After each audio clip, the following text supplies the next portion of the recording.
Hi gang, welcome back to the Ornery Latina. Hey, today's actually peaceful. We have no leaf blowers today working. It's Saturday, people are at the beach having a good time. I'm home.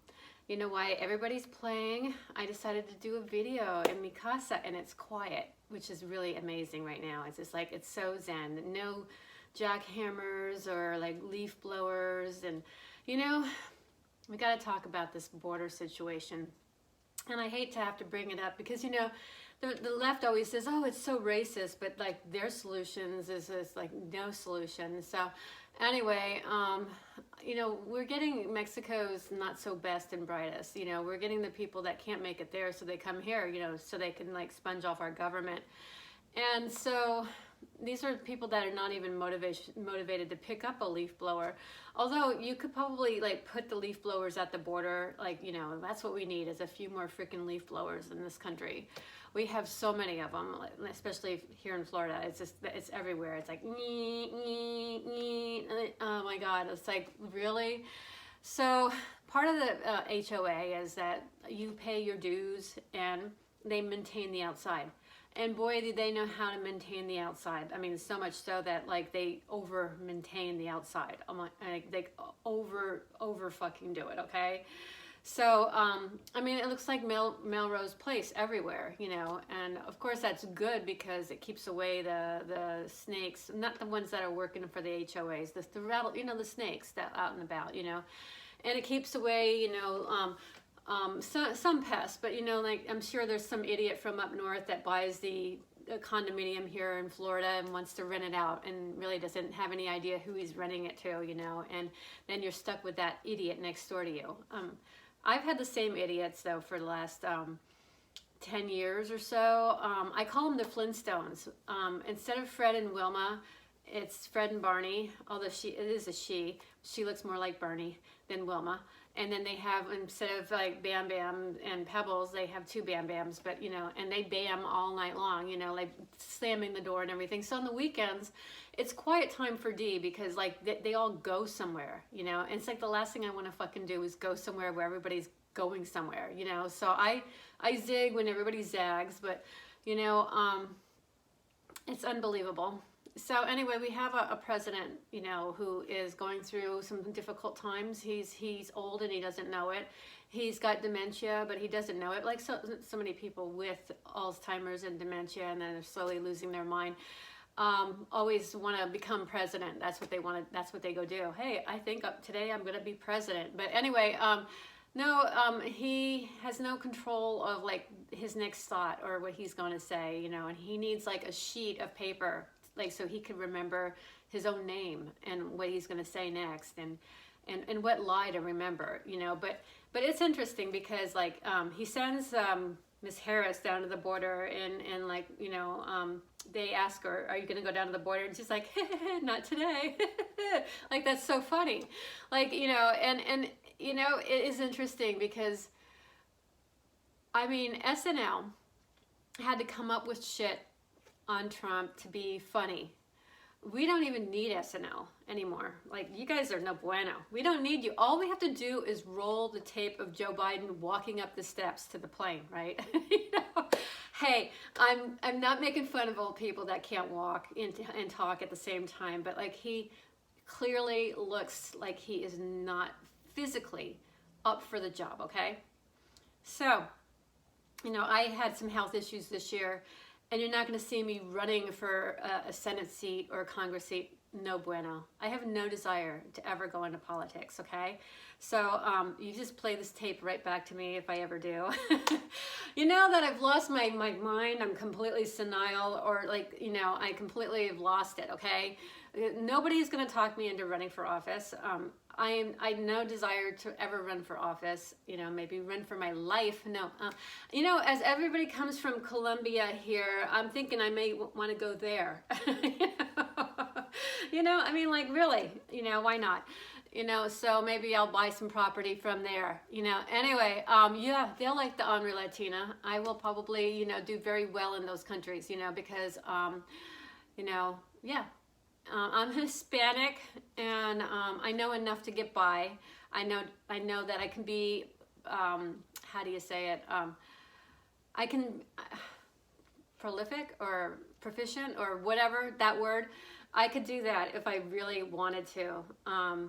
You know, I'm not trying to like act stupid, like, but I have dyslexia and I've heard Spanish my whole life. And unlike that one Hollywood actress that like speaks with a Spanish accent and stuff like that, I picked up like habits of speaking from my mother, who came from Spanish Harlem, and like, you know, she says things like Pepto-Bismol, you know, instead of Bismol, you know, and she'd butcher the freaking English language, and so do I. It doesn't mean I'm stupid. It was just, you know, I was raised by somebody that didn't have a lot of education when she was talking to me, and I picked up some of her habits. But you know what? My daughter corrected my habits. She did not let me get away with that Nuyorican kind of poverty dialect. She was about 6 years old or 7 years old, and she spoke really well. And like, she'd be like, "Hey mom, that's not how you say it." Now she does that like ghetto thing, and I'm like, "Hey, that's not how I raised you." No, that's how I raised you. You know, like really, I was putting on the rap music way before anybody even knew what rap was. But with that said, we're back to Joe Biden. You know what? The problem with our country is that we've taken the cultural thing too far. Like, it's like, if you disagree with the Democrats, you're a racist, you're a racist, you're a racist. You know, like, it's so much so that, like, people cannot get on the news or speak a sentence with saying, this person of color, this person of color, this person of color, you know, that person of gender, like who the fuck cares, okay? And it's gotten like so out of hand that like the only books that get plugged are like, books that are of people of color and gender, except, you know, you won't see my books getting plugged. Because I actually express myself, you know, like in a way that is very conservative, and you know, so people of color and people of diversity, they're only as important as the political party that they're trying to put this message and agenda across. Do you understand that? So anyway, it's what Trump would say, kind of fake. Not even fake. It's been, this indoctrination has been going on for like 30 years in the colleges. In fact, I took a gender awareness class back in Tillamook County, Oregon. When I was running for school board, I ran for school board. I lost that seat by a few votes. I'll never do that again. Like, I'll never run for office again, because it was an awful experience. I hated losing. Everybody was congratulating me, and I'm like crying. I'm like, I didn't win. You know? And, you know, Hispanic women, you know, in rural areas, you know, like, don't usually run for those seats, especially a housewife who didn't do anything with her life, you know, like, she just raised kids. Like, what do I know? So anyway, I did that. Anyway, get back to this story where, you know, I ran for school board, and I was going to college, and I took this gender study class. I thought it would be cool. And it was all on transvestites and stuff like that, and this whole like Marxist like regime. And I just like, I'm like, I got kind of argumentative with the teacher a few times, and she says, you know, Dee, you're not in your Hispanic box. And I'm like, what?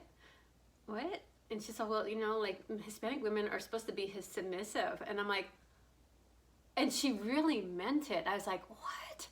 And like, people have this unrealistic view of Hispanic women. Because my mom, like, when she got pissed off, she'd throw her little like slipper at me, and like, she could take that slipper and like 100 feet, 100 yards, or whatever, just nail me in the fucking head with it, you know. And I could do that with my daughter, and that's a perception that's correct. We will take our slipper and throw it at you, and we will hit you. We will nail you in the head, you know. And we'll make really good people. Like, you know, if you take us to a carnival and we have to hit the target, all you do is have to say something to piss us off, and I'm like, yeah, you know, give us a slipper. But anyway, back to the border, you know, so you have these women and children coming across, and they heard that Joe Biden is going to let them in. Like, seriously.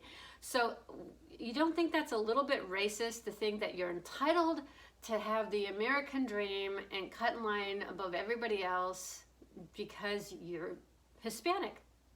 Well, God, if that was the case, you know, when the vaccines came out, could you see me showing up at a line and be like, oh, I'm first. I'm Hispanic. Oh yeah, yeah. Like that would go over real well. People would like kick my ass right on the spot. Okay, you know, like I could see myself. Next time I go to Publix, hey, you people waiting in line, I'm Hispanic. Excuse me. Move out of my way. Get away. You know, yeah, I'm Hispanic. You know, like really, if that's how things work, wouldn't it work for all of us? Like, you know, if we didn't have to wait in line, we could just crash any border. I could go like maybe to Germany and not become a citizen and just go in there and go, hello, I'm here. I'm Hispanic. Anyway, it's kind of funny. All right, Joe, if you don't like it, you know, you can kiss my big round Puerto Rican ass. I know he likes to grope, but you know, we're gonna put a new thing out there. Kiss my ass, you know. Yeah, you know, yeah, you can do it. Anyway, I just cannot believe we have, you know, those two people we have for president and vice president, and her only prerequisite for being the vice president was she's black. Nobody liked her, you know, like she didn't really do a whole lot, you know, and Joe, he doesn't do a lot either now. He doesn't know what his own name is half the time, and so he's like, yeah, Camilla, go to the border, you take care of that. Yeah, I could see the way she took care of that. It's like, more tents, please, more tents, keep them coming. Oh, they are flooding the borders so that they don't have to worry about potential voters for years to come. Of course, you know, this indoctrination into our school system and our kids thinking that all this is relevant, you know, and, you know, like if we go to war and we have these people on the front line that didn't want to win, but it's like, okay, you're Asian now? Oh, we can't do that. We can't shoot him. He's Asian. You know, that'd be racist. Really? Well, you know, I love Asian people. I really do. My son does, you know, he works in an area where he's surrounded by nothing but Asian people. He says they're very clean people and they're very orderly. And he, you know, the coronavirus is very low where he lives because he doesn't have a bunch of like stupid white gerbils running around like, you know, we have here in America. You know, the entitled bunch that think, oh, I don't have to wear my mask. You know, fuck you people. Okay, you know. So anyway, oh, and I guess it's a sign of sheeple, right? You know what? And then, of course, the people are all getting vaccinated. And I mean, this is the flu or the bad flu or whatever it's called, but they called it the Asian flu. I don't know why Trump would do something that stupid, but it did come from China or whatever. But, you know, or didn't we have an Asian flu and then a China flu or China virus? But anyway, who cares where it came from? You know, I had a hernia and somebody told me my hernia came from Africa, you know, and it's like, really? I really don't care. Like, just get it out of me. And it wasn't a hernia, by the way. He misdiagnosed me and it was cancer. So not a funny thing to go through. But we are in a place where people have to watch what they say all the time. And it's gotten to where we are so, like, unbelievably like overboard on our thinking that it's just ridiculous. Okay. And you know, like my grandmother, I had one from Italy and then I had one from Puerto Rico, and I guess my grandfather, you know, he's from Ireland. So they all came to America and they all like they all flunked out of high school. None of them had high school like diplomas. Nobody like tutored them along in a second language, and like, you know, my grandparents all had to learn to speak English, and nobody like nurtured them and made an agenda of them, you know, being a certain race, you know. And so for people that are Hispanics, that before the Hispanic became a big deal, like that's offensive. Okay, it's very offensive. And you know, for the Puerto Ricans here, you know, like nobody gave us any special treatment, you know, it basically, you know, they just don't. And so this whole border situation is fabricated. It's a fake thing. It's being, you know, blown up, and it's no bueno. We need to do something about it, and soon, or we're not gonna have a country left, and that's that. And there's nothing racist about it except accepting this as okay. That's racist. You know, if you think it's okay for people just to come in here and crash our borders just because they're from another country that's not doing so good, then that's just BS, okay? You know, we have a constitution and they need to abide by it. Damn it. With that said, you guys have a great day, and I'm going to check out. Later. Bye.